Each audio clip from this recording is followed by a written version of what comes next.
It's extremely difficult to get any figures on what's going on in North Korea, but anecdotally, everyone we spoke with pretty much had heard of the drug and had known people who used it. One woman who's been out for a very long time still regularly speaks to her brother, who was an addict, and she had to stop sending him money because he'd just be using on the drug. Another woman who had just come out about a year ago, estimates from what she's seen that maybe as much as 20% of the population uses it.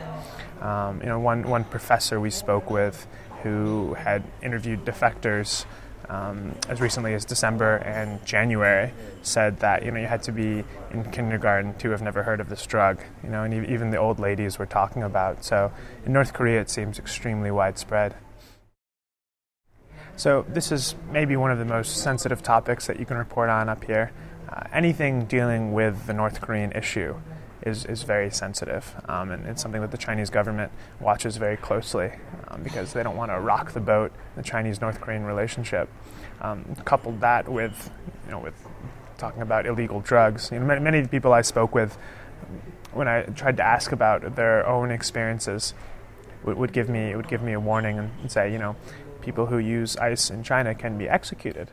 It's not like America or South Korea where it can be a little more free. They spoke expressly about the problems with it. So a lot of people spoke very elliptically, referring to friends of theirs who had used it.